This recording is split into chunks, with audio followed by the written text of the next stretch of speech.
Well, let me finish the story. This is part 2.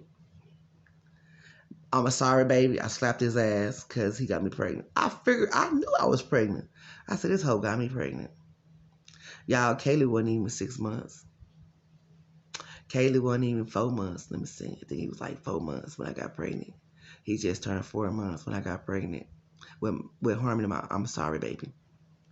That's what I call her because he said, I'm sorry. And I got pregnant that night. And I ain't sleep with him no more. Who is that? Man? Is that you? Who at the door? All right. Somebody was at my door, but he said well, nobody at the door, so okay, I'm gonna let that go. Anyway, we were doing pretty good. What I did was I pushed for more in a relationship because I knew it wasn't gonna last. I said, this is what I need us to do. I don't want to live in apartments. I have rules. I'm being honest with y'all. There's no need for me to be on food stamps if I have a man live with me. I don't give a fuck what you say. There's no need for me to have any kind of benefit from the government if I have a man and a husband. That's my rule. So I told him it's multiple ways. It's multiple ways to hustle. You don't have to be on no street. You don't have to sell no drugs. But you're gonna go ahead and make that do what it do. Don't bring your ass home without making it do what it do. You the man. You want me to be the woman. You want me to stay at home, whatever. But again, y'all, I went to school I was a CNA then, and I worked at a lot of jobs. He worked at a lot of jobs. We worked together. We did this. We bought us a house. He bought us a 6-bedroom, 4-bath. I had a big ass Suburban truck. He had a whatever. He was always breaking his shit up and always using my shit. But again, we worked hard for it. We got us a convenience store and all that. So with all that said and done, doing really good. Guess what happens? The pussy started calling his name. Pussy started calling his name. And I was telling him, I said, dude, when you got a little bit of money, we didn't even have that much. We had to pay taxes, so we did what we had to do. But when money come, people gonna come at the woodworks. Family members coming. It was so good. Why his brother started fucking coming around us? Billy, you need to do this, blah, blah, blah, blah. But they didn't know. Billy was smart. He was really smart. But I was the brain of every fucking thing. He did his part, but I was the one to make sure that everything was good. They didn't know that. They thought I was some black bitch that was using Billy. Well, anyway, they learned the hard way. So his brother used to beat on his wife. And so Billy like, yeah, let's start hanging around with them for a little while. That's my brother. I want to get to know my brother. Woo, woo, woo, woo, woo. So I told Billy, I said, Billy, I'm being honest with you. I don't like to hang around them white folks. Because I already know how this going to go. Your brother don't like us.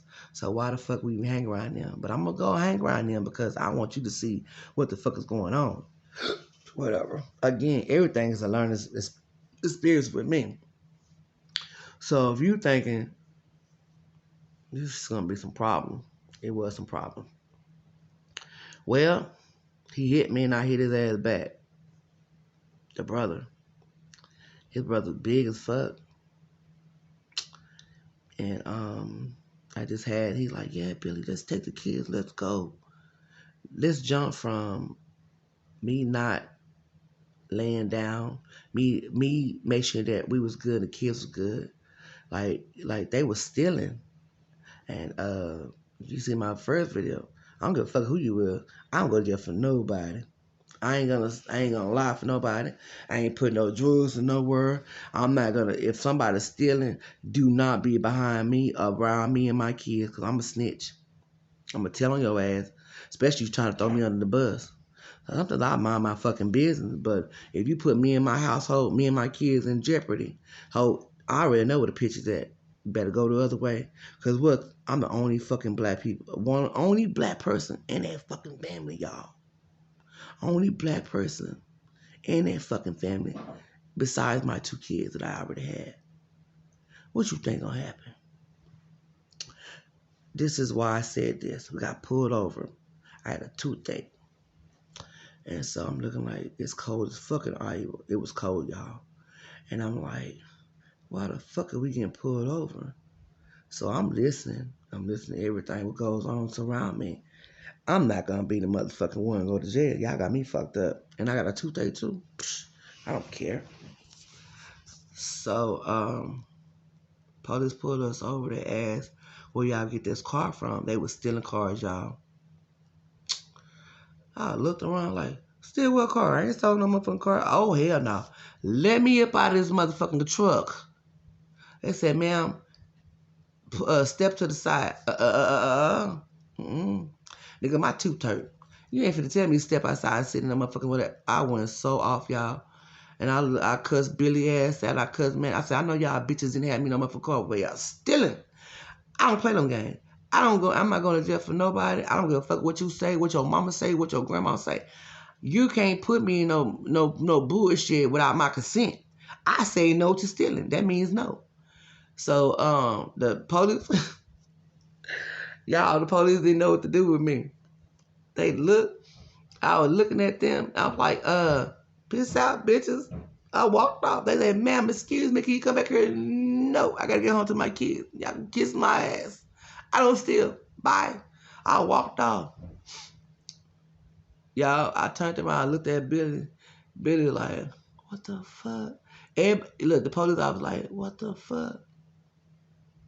Billy, I hope I see you when you get home. I'll walk my ass home. I ain't give a fuck. But the thing is, they know what, white folks stick together. I told my daughter that yesterday. And I told that lady, she got some kids. She got a baby daddy by a white dude.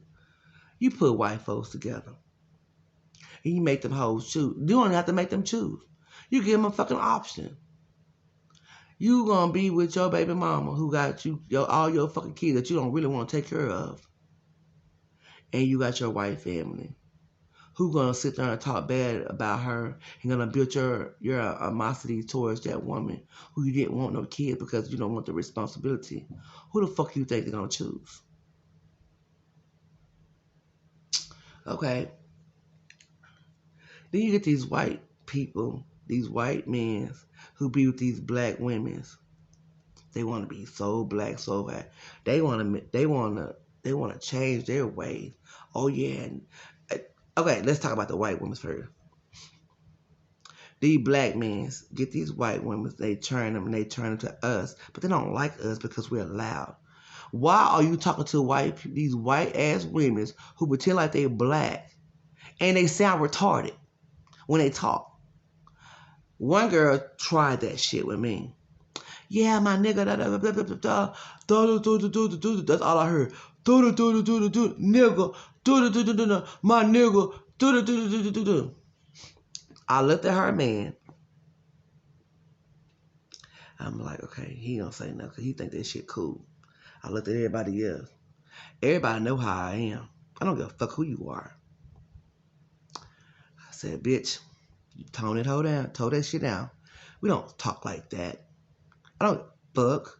You know what I'm saying? I don't give a fuck. Who many black dicks you done had in your life? You don't talk like that. You sound retarded. You sound like something wrong with you. Got me fucked up.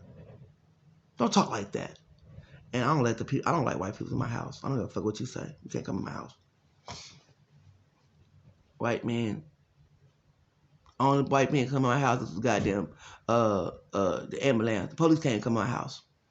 Everybody know.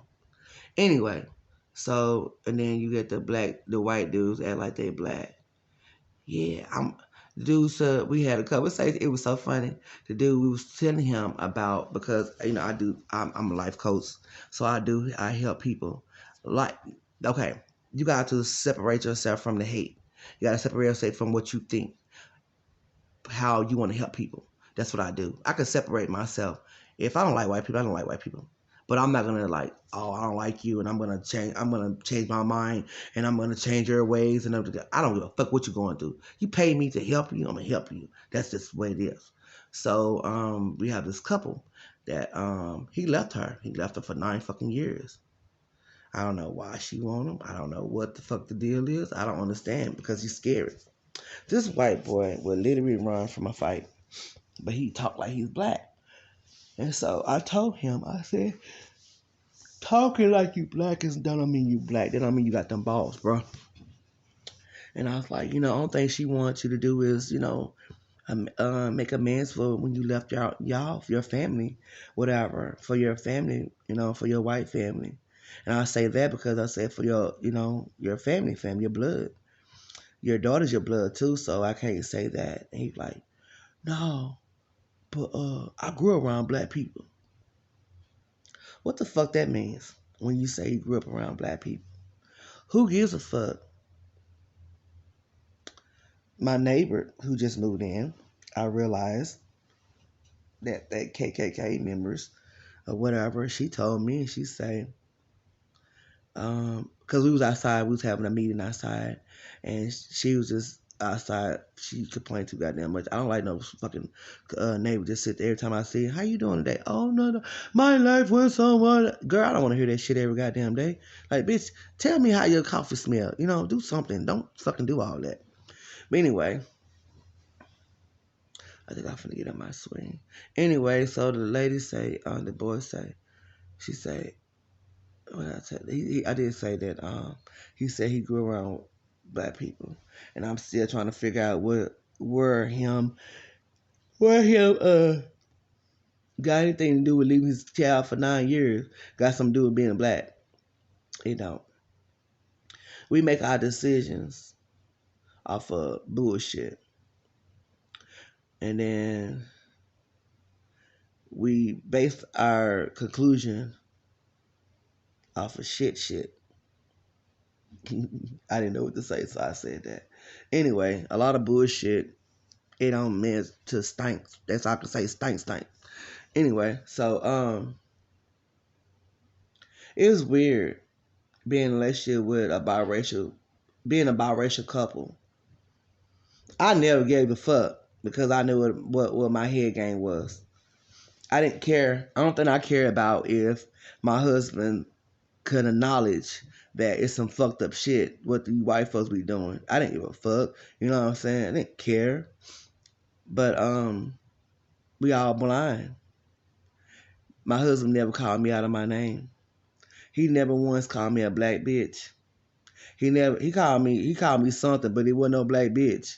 You know what I'm saying? He never said anything racist, like something bad. He never said anything I never heard him say anything bad about any black person. Like when a white person get into it with a black person, what's the first thing they say? Fuck you, nigga.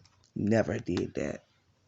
That's why I had like a little bit of respect for him, because for the fact is, we didn't have those problems.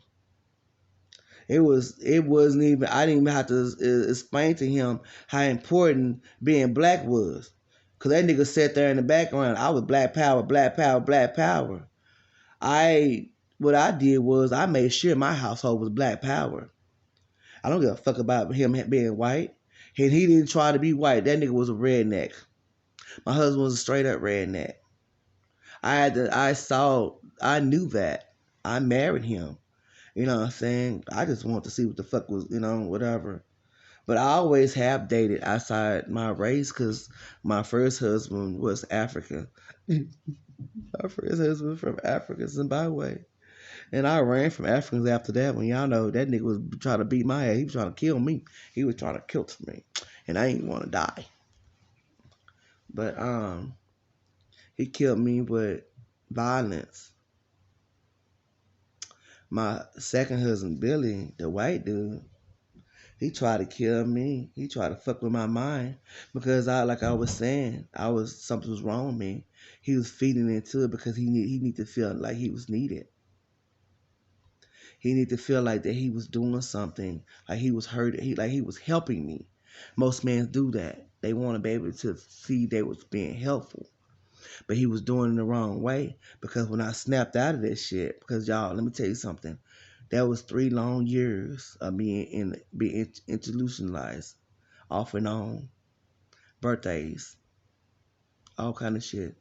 My whole goddamn 2 pregnancies, I stayed in the mental hospital. But he used that against me when I snapped out of it. One day, this is how I snapped out of it. I don't know how, but I know the Most High had a big thing in it. I was in the bed in the mental hospital. I couldn't sleep. I couldn't sleep for shit, y'all. My mind was racing. They was giving me all that goddamn medicine to put me to sleep. I couldn't go to sleep for nothing. It was something I had to do or something I don't know what it was. But I was praying. And I was like, oh my God, this is not me. What is I'm doing here? Why I can't snap out? Why I can't? What is wrong? I was just praying. And I had to forgive myself. I forgive myself. I forgive everything around me. I forgive for not paying attention to my well-being. Because I was too busy trying to protect everybody else and help make sure everybody else was good. Even when my son died, I didn't grieve. When, when I lost everything, I didn't grieve. I picked myself up and kept it pushing. And so I put shit in the background. So I learned, put the shit, that's why I speak. Like, I don't hold anything back. But the fact is, I learned that me pushing that shit back snapped my mind in two. I was in another world. Because I was just tired. Not going to sleep. Dealing with something. Billy was feeding the sickness. I said sickness. He was feeding it. And them hoes said I was schizophrenia. And it was a lady, she said, no, you're not. We sat there and talked for years. 3 years, 4 years, 5 years, 6 years. She was Cream Hill. She was my therapist. She said, you have PTSD from the trauma from my first marriage, from the trauma of losing a child, from the trauma of going through life and didn't know what to deal with it. For the fact is, us black people don't go to the doctor. Shit, I do. Let something be wrong with me and I can't figure it out and none of my things work. I'm going straight to the motherfucking ER and I would sit there until they send me home.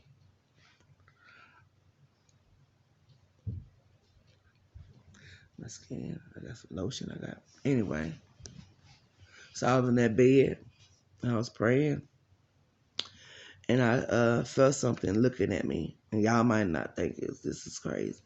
I felt somebody watching. You know how you feel somebody looking at you, watching you. So I turned, because I had a rocking chair off in my room because I read all the time. That's what I did. I read books, just anything, whatever.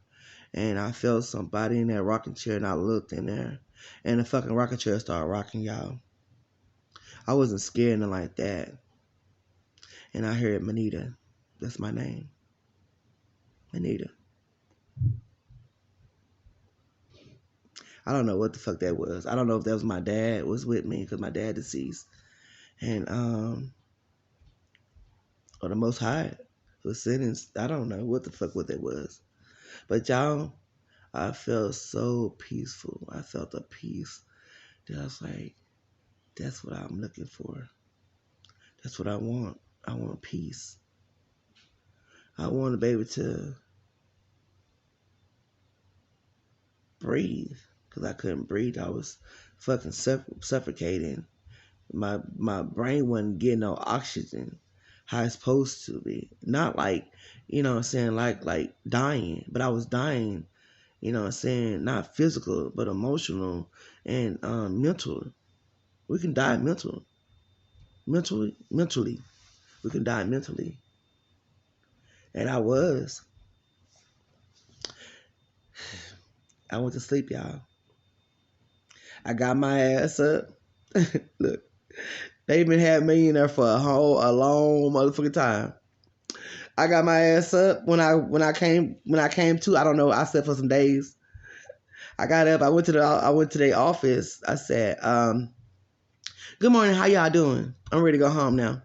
That lady looked at me. She said, "Oh my God, you can't go home." Whatever. I like, why? I signed myself in this bitch. I'm gonna sign myself up out of here. Call my husband. How about, by the way, let me go call my kid. Tell him to come get me. So the doctor, he was a black man. He was a therapist. He didn't help me at all. He had so many patients, it wasn't even funny. And he don't even know that he was, again, people, don't, if it's not working, don't try it. Don't try to force it. We have these doctors here. Everybody is a case based. Everybody's in the same. If you're showing the same symptoms as your people from next door, you the same. They're gonna have the same fucking. You're gonna be in the same thing, same category, same diagnosis. That's what I mean. And he was diagnosed. Everybody. I'm schizophrenic. Like nigga, how the fuck I'm schizophrenic? We don't know what schizophrenia really is, but bipolar schizophrenia. That's what they said. And the man, I had to wait Monday because I woke up on that Sunday and he wasn't there. So I had to wait another day. So I sat there, I ate my food. I was, I listened and whatever. So I go off in there with the rest of the people. And when I say some people need help, some people need help, some people don't need help. Some people just need somebody there to talk to. And I sat there, I did me. I sat there and I helped people who's in there who I can help. Well, I was in the mental hospital with them. So it was funny because I was like, yeah, this is good. This is what I need. I need to be able to do more than what I was doing in my family because I was helping my family.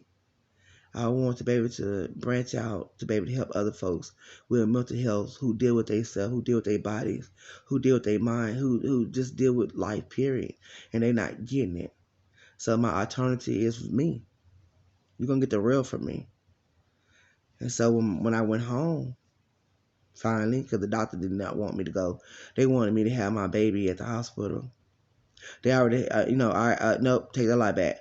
I had to have Harmony first. They were scared I was going to do something to my kid, even though I never, ever did anything to my kid. Y'all, they ain't had a CPS in my life. Never had a CPS in my life. It was scary, but I knew me. Like, nigga, look at my background. I ain't never heard my child. I don't even whoop my goddamn kids. When they realized that I didn't whoop my kids, they was like, okay, something else was wrong with this picture. They was, it was like they was always trying to find the negative instead of the positive, or why. They was always trying to find, okay, since she don't whoop her kids, maybe she's fucking her head up, whatever. No, because to go to my house, it was like a learning center. I wanted my kids to learn. So after that, I had to have Harmony at the hospital, and I had to get my tubes tied. They didn't want me to have any more kids. They said if I didn't, they were going to take me to court, which I could have said that was fucked up, but I didn't know what was wrong. Why did I snap out like that? I didn't know. So I let them tie my tubes. I didn't never want my tubes tied because I didn't want that. It's a reason why women's should not get their tubes tied too, because it fucked my head up a little bit. Me knowing that I was supposed to have kids, like look at me now. I could have had another husband, had more babies.